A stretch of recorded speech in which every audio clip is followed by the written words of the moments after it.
Start है क्या? पूरा देखेगा उसको। Find the number of natural numbers,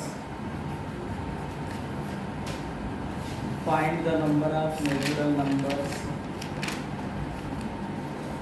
between 101 and 999, 101 and 999, which are divisible by both 2 and 5, which are divisible by both 2 and 5, which are divisible by both 2 and 5। Question में क्या कहा जा रहा है, बात समझिए। कह रहे हैं कि find the number of natural numbers, कितनी प्राकृतिक संख्याएं होंगी, कब,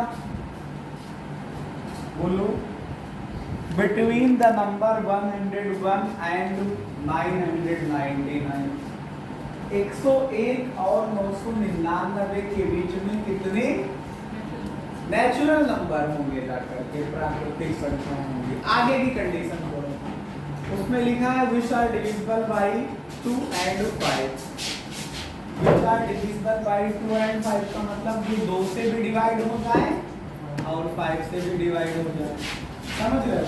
तो पहले 101 और 999 के बीच की कुछ संख्याएं आपको लेकर के दिखाता हूँ। ये 101, 102, ऐसे 103, 104, 105, बोलो, 106, 107, 108, 109, 110, 111, 112, बोलो, फिर 113, 114, 115, 116, 117, 118, 119, 120, ऐसे कहाँ तक आप लिखते चलोगे? 999 तक। ऐसे पूरे नंबर तो हम नहीं लिख सकते ना। मान लो इसमें तो 999 तक हो गया, किसी में 1 लाख तक लिखना पड़ जाए तो क्या 3 घंटे का पेपर होता है और ये 2 या 4 नंबर का क्वेश्चन आएगा, तो उस 2 या 4 नंबर के लिए हम सारा दिन क्यों यही लिखते रहेंगे? ये पॉसिबिलिटीज नहीं है। अब उसके लिए ब्रेन का यूज करो, अपने दिमाग को लगाओ।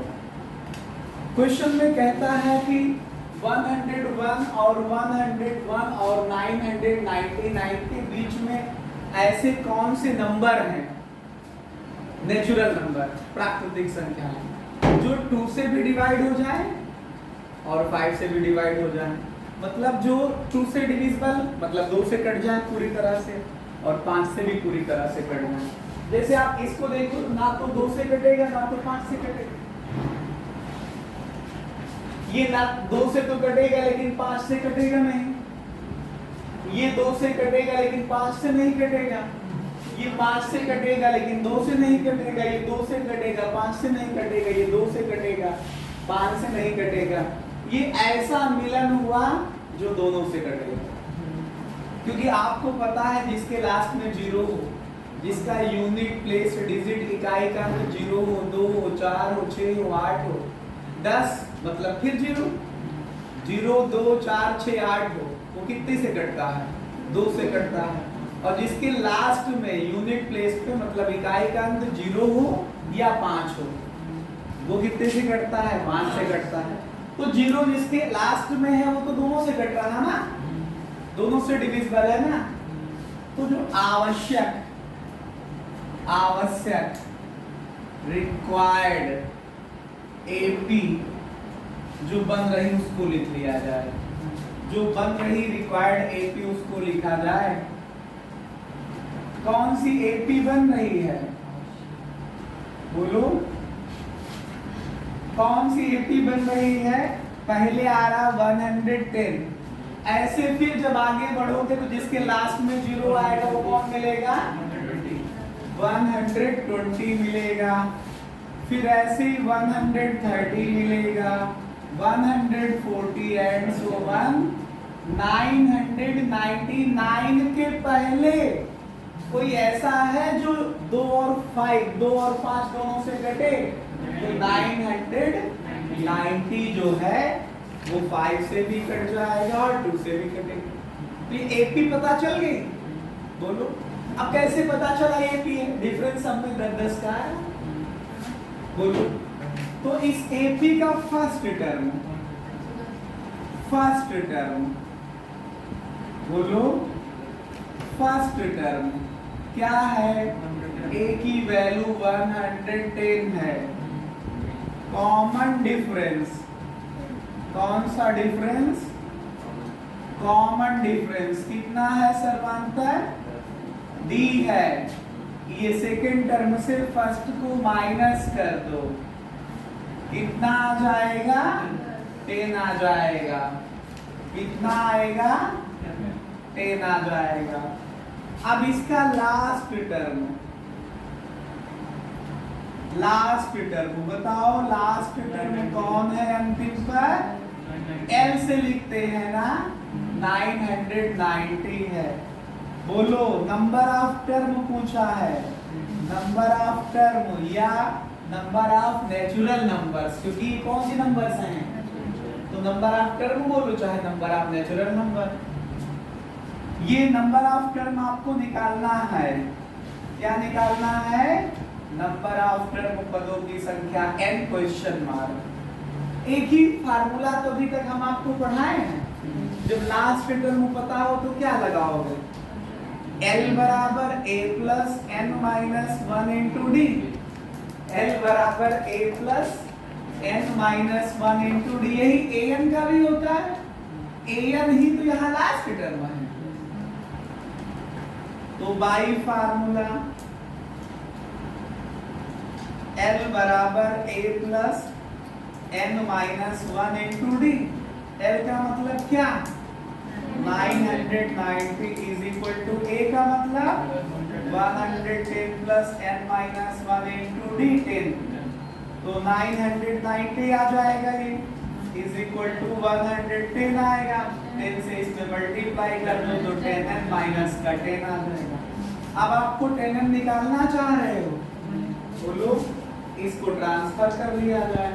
तो 990 पहले लिख लो, 110 से माइनस 10 होगा तो 100 बचेगा और प्लस का 10n। n निकालना है तो पहले इस 100 को ट्रांसफर कर लो। 990 आया माइनस का 100 आ गया, ये 10n आएगा तो ये 890 बचेगा। तो n निकालोगे तो ये 890 से 10 डिवाइड हो जाएगा, 0 कैंसिल हो जाएगा, 89 आ जाएगा n की वैल्यू। तो कितनी होगी पदों की संख्या? कितनी होगी? हाँ ठीक है। एक और भी रीजन है, 10 को मेरी पत्नी का बर्थडे होता, 10 मार्च को, जिस दिन मेरी शादी हुई। तो दोनों लोगों के डेट ऑफ बर्थ को मैंने मैच कर दिया, याद रहे दोनों लोगों को 10-15 स्टार्ट। हाँ तो क्या लिखा है? 10 और 250 के बीच के 4 के गुणज बताओ। मतलब वैसे आपको गुणज जो है उनकी संख्या लिखनी है, मल्टीपल्स, नंबर ऑफ मल्टीपल्स लिखना है। How many multiples lies between, how many multiples lies between कहां से कहां तक? 10 एंड 250। यहाँ पे मुझे गुणज ना लिख करके लिखना चाहिए गुणजों की संख्या। बताओ, थोड़ा और अच्छा लगेगा ना। तो बात हो रही है, थोड़ा सा ध्यान दीजिएगा, पिछले क्वेश्चन में मैंने आपको बिटवीन या बीच का मतलब नहीं समझाया था। कभी कभी होगा क्या कि शुरुआत जो और अंत जो है वो जो आप पूछ रहा होगा क्वेश्चन वही नंबर मिल जाएंगे। अगर इसमें लिखा है कि बीच के मतलब बिटवीन के टर्म्स निकालना है तो इनको नहीं लेके चलना है। पहली बात तो ये ध्यान दीजिएगा, 10 और 250 के बीच के है ना, अगर तो हमें सॉल्यूशन करते समय ध्यान देना है नंबर कौन सा लिखना है, 10 से आगे का। 10 और 250 उनके बीच में कौन कौन आएंगे? 11 आएगा, 12 आएगा, 13 आएगा, 14 आएगा, 12 आएगा, 13 आएगा, 14 आएगा, 15 आएगा, 16 आएगा, ऐसे करते हुए 248 और 249 आ जाएंगे। ये बात समझ ले? बोले नहीं समझ पाए? बोले समझ गए तो अच्छी बात है। फिर सुनिए, अब इसने कहा था कि 10 और 250 के बीच में कितने 4 के मल्टीपल्स हैं? 4 के मल्टीपल्स का मतलब 4 के गुणज। आपको 4 के मल्टीपल्स में जानते कौन मिलेगा? 4 को 1 से मल्टीप्लाई करो 4 मिलेगा, 2 से मल्टीप्लाई करो 8 मिलेगा, 3 से मल्टीप्लाई करो 12 मिलेगा, फिर 16 मिलेगा, फिर 20 मिलेगा। तो यहाँ पे कौन पहला मिला? फिर ऐसे आगे 20, 24, 28, 32 एंड सो ऑन। लास्ट में चेक करो, चेक कर लो एक बार। 249 को पहले आप 4 से डिवाइड करिए, 4 के गुणज पूछा जा रहा है, करिए डिवाइड। इसको डिवाइड करिए तो कितनी बार जाएगा? 6 बार जाएगा। बोलो 9 बचेगा, वरना 2 बार जाएगा, 8 बचेगा, एक ज्यादा हो रहा है। तो यही एक नंबर इसमें घटा दीजिए, सबट्रैक्ट कर दीजिए। 249 में 1 माइनस करो तो कितना आएगा? तो हेंस मतलब अतः, लिखो इंग्लिश में लिख रहा हूं, हेंस मतलब अतः।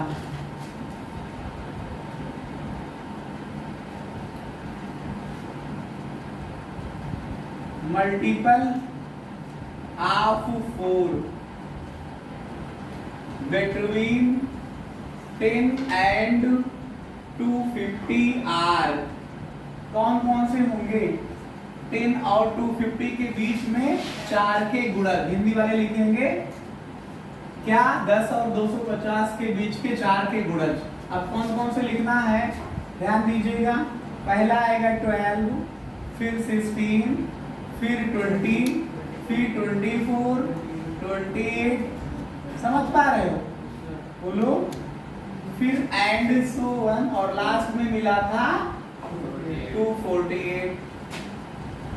इसका फर्स्ट टर्म, अब ये एपी बन रही है, इसका फर्स्ट टर्म बताओ। बोलो। फर्स्ट टर्म ए का मतलब क्या? 12। कॉमन डिफरेंस, कॉमन डिफरेंस का मतलब सर्वांतर कितना है? 16 से 12 घटा दो भैया, 4 आ जाएगा। Last term, last term L होता है ना, अंतिम पद कहते हैं इसे। 248 248 हुआ जाता है। हमको क्या निकालना है? नंबर ऑफ टर्म्स निकालना है। इसमें कितने टर्म है ना, पदों की संख्या हिंदी वाले लिखते हैं इसे। n की वैल्यू क्वेश्चन मार्क। ठीक, बोलो। तो कौन सा फार्मूला लगाओगे? By formula. कौन सा फार्मूला है? L is equal to a plus n minus 1 into d. L का मतलब 248 इज इक्वल टू a का मतलब 12 plus n minus 1 into d का मतलब 4। तो 248 इज इक्वल टू 12, इसको 4 से मल्टीप्लाई करो बच्चा, 4n माइनस का 4 आ जाएगा, आएगा ये। फिर उसके बाद इसे सॉल्व करें, ये आएगा 248 इक्वल्स टू 4n हुआ, 12 माइनस का 4 प्लस का 8 बचेगा, इसको इधर माइनस कर दो जाकर। तो 248 माइनस 8 हो जाएगा, ये 4n आएगा। ये सब्ट्रैक्ट करोगे तो 240 आ जाएगा 4n। n निकालोगे तो 4 डिवीजन में चला जाएगा, 4 से भाग करो 240 को तो 60 आ जाएगा। तो हेंस लास्ट में आप लोग लिखेंगे हेंस, मतलब अतः number of multiples of 4 lies between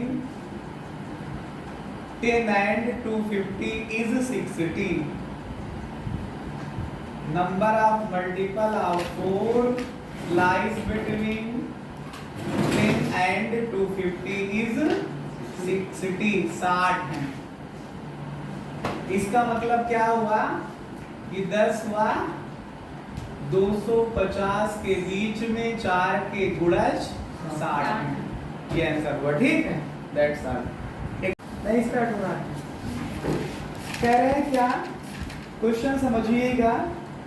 how many numbers lies between 10 and 300, मतलब 10 और 100 के बीच में कितने, 10 और 300 के बीच में कितनी संख्या है। क्वेश्चन लिखिए, 10 और 300 के बीच में कितनी संख्याएं हैं जिनको 4 से भाग किया जाए तो 3 शेषफल आओ। रिमाइंडर कितना आना चाहिए, ये क्वेश्चन है, हिंदी वाले लिख लेंगे, इंग्लिश वाले लिख चुके होंगे। अब इसका सॉल्यूशन समझिए, एक बार फिर से क्वेश्चन समझ लीजिए। क्वेश्चन में लिखा है कि how many numbers lies between 10 and 300 which when divided by 4 leave remainder as 3। मतलब प्रश्न अगर हिंदी में लिखना है तो ऐसे लिख करके आएगा कि 10 और 300 के बीच की कितनी संख्याएं हैं जिनको 4 से भाग किया जाए तो शेषफल 3 आता है। जिनको 4 से भाग किया जाए तो शेषफल 3 आता है। चलिए समझते हैं इसको। तो पहले 10 और 300 के बीच की बात है ना, बोलो। तो 10 और 300 के बीच में शुरुआत करो तो 11 से होगा, 12, 13, 14, 15, 16, 17, 18, ऐसे ही 299 तक। अब आपको उन लोगों को ढूंढना है जिनको 4 से डिवाइड तो किया जाए लेकिन 3 रिमाइंडर आए। बात समझ रहे हैं? तो आपका ये पहला ही नंबर है, इसको जो है आप 4 से भाग करिए, 4 दूनी 8, 11 है यहाँ पे, 3 बच जाएगा तो पहला ही नंबर आ जाएगा। फिर अगला देखिए, 4 इसमें जोड़िए, इसमें 4 जोड़िए, 4 4 का अंतर आना चाहिए। 15 को 4 से भाग करिए, 3 बार जाएगा और 3 रिमाइंडर बच जाएगा। बात समझ पा रहे हो? तो जो हमारे पास आवश्यक श्रेणी है, आवश्यक श्रेणी या रिक्वायर्ड जो सीरीज है कौन सी है? पहला 11, बोलो, फिर 15, ऐसे करते हुए 2-3 आगे से ढूंढ लो बस, बाकी कोई दिक्कत नहीं, बनना तो एक ही है। लास्ट पे इसको चेक करिए जा करके, लास्ट पे इसको चेक करते हैं, हम आपको समझा रहे हैं बार बार। इसको 4 से डिवाइड करिए, 7 बार जाएगा, 7 चौके 28, 1 19 आ जाएगा, 4 चौके 16, 3 19 आ जाएगा। तो 3 तो आ रहा है रिमाइंडर। अगर ना आता तो फिर दिमाग लगाते हैं, ब्रेन का यूज करते कि कौन लेना है, लेकिन यहाँ साफ साफ आ गया, तुमको कुछ करने की जरूरत ही नहीं पड़ी। तो लास्ट में कौन सा नंबर आएगा? 299। ये क्या होगी? बोलो, ये एपी है ना, ये कौन सी पी है? एपी है, अरिथमेटिक प्रोग्रेशन है, समांतर श्रेणी। ठीक है, बन रहा 4-4 का डिफरेंस आ रहा है। सर्वांतर कितना हुआ? कॉमन डिफरेंस कितना हुआ? जितने से डिवाइड करते हैं वही कॉमन डिफरेंस होता है, इस बात को हमेशा ध्यान देना। तो इसका फर्स्ट टर्म a बराबर 11, बोलो, कॉमन डिफरेंस d बराबर 15 से 11 घटाओ भैया 4 आ जाएगा। लास्ट टर्म L बराबर 299। अब number of term, number of term, बार बार एक ही शब्द कह रहा हूं, नंबर ऑफ टर्म। इसको पढ़ लीजिए, याद कर लीजिए, प्रश्न को हल करिए, ये एग्जाम में आ सकता है, इंपॉर्टेंट क्वेश्चन है। ये का मतलब इस टाइप के क्वेश्चन, यहाँ डिजिट चेंज हो सकती, मैथमेटिक्स में मैं डिजिट की गारंटी नहीं ले सकता हूँ, कॉन्सेप्ट की गारंटी ले सकता हूँ कि ऐसे क्वेश्चन आ सकता है। तो बाई फार्मूला बताइए कौन सा formula, L is equal to a plus n minus one into d, इसका यूज करो। L का मतलब क्या आया, 299 इज इक्वल टू ए का मतलब 11 बोलो plus n minus one into d का मतलब 4। तो आया 299 इज इक्वल टू 11 प्लस का 4n माइनस 4 हो जाएगा। 299 बोलोगे और ये कितना बचेगा भाई, 11 से 4 चले जाएंगे 7 बचेगा, प्लस का 4 है ना। तो ये कितना आएगा, इसको आगे सॉल्व करिए। 299 माइनस का 7 इज इक्वल टू 4 है, तो 292 आ जाएगा क्या, बोलो 299 से 7 घटाओ 292 बचेगा, बराबर 4 है। ये 4 को डिवाइड में लेके चले जाओ तो कितना बचेगा n, बोलो 4 से इसको भाग करो, 4 सत्ते 28, 1 29, आगे 2 12, 4 त्याई 12, तो कितने टर्म होंगे ऐसे, अतः पदों की संख्या 73 है, मतलब नंबर ऑफ टर्म कितने हैं, 73 है जाकर के। बात समझे, जो 10 और 300 के बीच में है, जिनको 4 से डिवाइड करोगे तो रिमाइंडर 3 आएगा, जिनको 4 से भाग करने पे शेषफल 3 आएगा। ऑफ AP इज ट्वाइस किसका, n प्लस 1th टर्म, मतलब किसी समांतर श्रेणी का m प्लस 1वां पद जो है n प्लस 1वें पद का 2 गुना है, ऐसा मैंने हिंदी में भी लिख दिया। आगे कह रहे हैं कि then prove that m3m plus 1th term is twice the m plus n plus 1th term।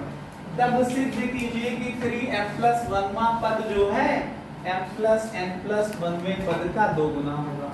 तो मैंने कहा था आप AP के लिए हम कुछ भी कैलकुलेट कर सकते हैं।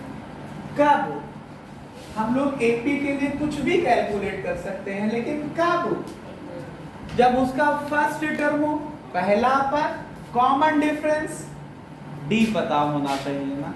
यहाँ कहीं फर्स्ट टर्म और कॉमन डिफरेंस लिखा है तो पहले लिख लेते हैं ना, first term is A and common difference is D। लिखो, लेट इसको हल करते हैं, सॉल्व करते हैं।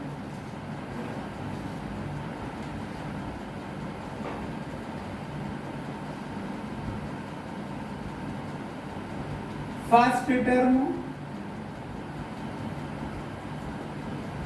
पहला पद क्या है, A है, और कॉमन डिफरेंस सर्वांतर क्या है, D है। अब क्वेश्चन की पहली लाइन पढ़िए आप, क्या लिखा है, m plus 1th term is twice n plus 1th term. Question चला जाएगा, पूरा कराएंगे क्योंकि इंक ही नहीं है, दिखेगा नहीं तो तुमको दिखेगा ना उसमें लिखो।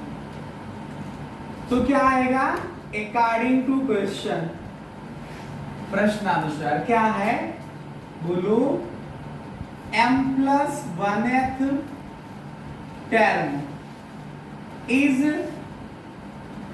Twice of n plus 1th term. Hindi में लिखना हो तो लिखिएगा m प्लस 1वां पद n प्लस 1वें पद का 2 गुना है। चलिए इसको बताइए, क्या लिखोगे, a plus m plus 1 minus 1, जैसे यहाँ 4 होता तो 4 माइनस 1 इंटू डी लिखते हो, यहाँ उसके स्थान में m प्लस 1 है तो m प्लस 1 माइनस 1 हो जाएगा। Into d is equal to twice का मतलब 2 गुना किसका n प्लस 1th टर्म का a plus n plus 1 minus 1 into d का ब्रैकेट ओपन करिए ये आएगा a plus m d is equal to 2a होगा ये 1 1 कैंसिल होगा 2nd आ जाएगा इसको ट्रांसफर कर लीजिए a माइनस का 2a और ये 2nd इस तरफ है md को इधर माइनस कर लीजिए तो आएगा माइनस a ना इधर यहाँ d कॉमन ले लो तो 2n माइनस का m आ जाएगा इनटू d के बराबर तो कुल मिला के ये आ गया a और d का रिलेशन किसका रिलेशन आया अब हम निकालने जा रहे हैं एक साथ ध्यान से देखिएगा किसको निकालने जा रहे हैं अब m plus n plus 1th term अपान नहीं इसको लिखिए 3m प्लस 1 क्या लिखिए 3m प्लस 1th टर्म अपान m plus n plus 1th term जब भी इस तरह प्रूफ कराना रहे कि ये 2 गुना है या 3 गुना है तो आपस में उनको डिवाइड कर लीजिए उस वैल्यू को कैलकुलेट कर लीजिए बाद में ट्रांसफर करके देख लेंगे कि 2 गुना है कि 3 गुना है कि 4 गुना है ठीक है जब भी रेशियो निकालना रहे तब भी ऐसे कैलकुलेट करेंगे हम तो बताइए ये क्या आएगा a plus 3m plus 1 minus 1 into D आएगा ये आएगा a plus m plus n plus 1 minus 1 into D बोलो AP का फार्मूला लगा दिया मैंने nth टर्म वाला तो ये ऊपर बचेगा a प्लस 3md नीचे आएगा a plus m plus n into D ऊपर a की वैल्यू पुट करिए a की वैल्यू देखो वहां से अगर साइन को माइनस को ट्रांसफर इधर कर देते हैं हम ये जो आपके पास लिखा था माइनस से यहां से अगर आप a निकालते तो माइनस में आ जाता 2n minus m into D bracket open करके रखते तो माइनस का 2n आता और प्लस का m आता इंटू डी कोई दिक्कत होती है यहां तक बोलो तो ये वैल्यू रखने जा रहा हूं मैं माइनस का आएगा 2n plus m into D और प्लस का 3md अपान में minus 2n plus m into D और प्लस का m plus n into D इसको सॉल्व कर लेते हैं हम ये कितना आया ऊपर कैलकुलेट करिए d कॉमन लेकर के d कॉमन ले लीजिए यहाँ पे बचेगा माइनस 2n प्लस m और यहाँ पे बचेगा 3m नीचे से d कॉमन लीजिए माइनस 2n प्लस m और प्लस m और प्लस n इंटू डी यहाँ तक कोई दिक्कत बोलो ऊपर देखो इसको कैलकुलेट करो तो माइनस m आया माइनस का 2n आया और प्लस का 4m आया और ये d से d कैंसिल हो जाएगा नीचे इन दोनों को सॉल्व करो भाई तो माइनस m आएगा और mm ऐड करोगे तो 2m आएगा